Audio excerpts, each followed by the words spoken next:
কলি পাথালি মনে আলতা কোণে নতুন বিয়ের ফুল ফুটেছে। আসসালামু আলাইকুম, এমএস কিচেনে আপনাদের স্বাগতম। বন্ধুরা, আজকে আমি রান্না করব শঙ্কর মাছ, আবার অনেকে বলে থাকে শাপলা পাতা মাছ, যেমন আমাদের খুলনাতে শাপলা পাতা মাছ নামেই পরিচিত। তো দেখতেই পাচ্ছেন বন্ধুরা, মাছটা কিন্তু অনেক বড়।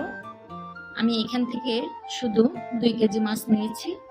এই যে মাছটা দেখতে একেবারে দেখেন মাংসর মতো, এবং এই যে মাঝখানে যে কাঁটাটা, এটা কিন্তু কুড়মুড়ে, এটা চিবিয়ে খাওয়া যায়। এটা কোনো হার্ড না, কোনো শক্ত কাটা না। তো চলুন বন্ধুরা, খুব দ্রুত সহজভাবে শঙ্কর মাছ রান্নার রেসিপিটি দেখা যাক। আমি শাপলা পাতা মাছটা ভাজার জন্য আমি এখানে হলুদ এবং লবণ দিয়ে নিয়েছি।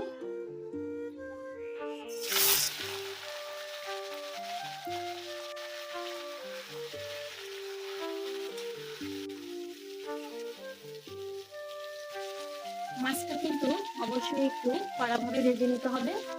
দেখতেই পাচ্ছেন মাছ থেকেও কিন্তু তেল বের হয়েছে। মাছটা ভাজার পরে দেখেন একদম গরুর মাংসের মতো শক্ত টাইট হয়ে গিয়েছে।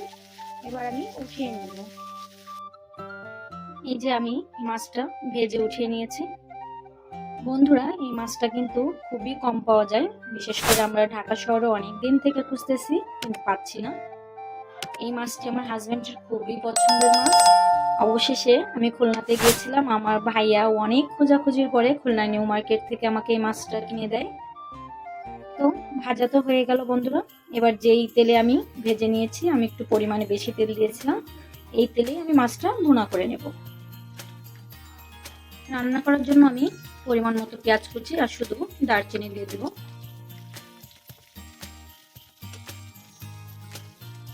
দিয়ে দেব পরিমাণ মতো লবণ। আমার ভেজে নেওয়া হয়ে গিয়েছে বাদামি করে। আমি এবার সামান্য পানি দিয়ে দিয়েছি। এবার একে একে গুঁড়া মশলাগুলো দিয়ে দেব। দিয়ে দেবো হলুদ গুঁড়া, ঝালের গুঁড়া। আমি একটু ঝাল ঝাল করে ভুনাটা করব। এখানে দিয়ে দেবো জিরা, গরম মশলা, ধনিয়া গুঁড়া। এবার মশলাটা সুন্দর করে কষিয়ে নেব। এবার আমি দিয়ে দেবো আদা রসুন বাটা।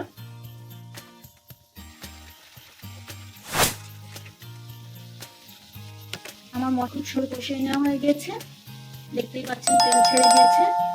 এবার আমি ভাজা মাছগুলো দিয়ে দেব।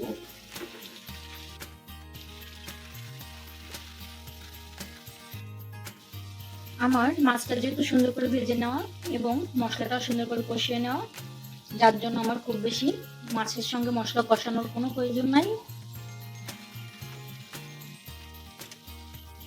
এবার আমি দিয়ে দেবো ঝোলের পানি। এবার আমি ঢেকে দিয়ে 10-15 মিনিটের জন্য আমি মাছটাকে ভুনা ভুনা করে নিব। দেখতেই পাচ্ছেন আমার মাছ ভুনা কিন্তু হয়ে গিয়েছে এবং তেলও ছেড়ে দিয়েছে। আমার মাছ ভুনাটা যেহেতু হয়ে গিয়েছে, এবার আমি দিয়ে দেব ভাজা জিরে গুঁড়া।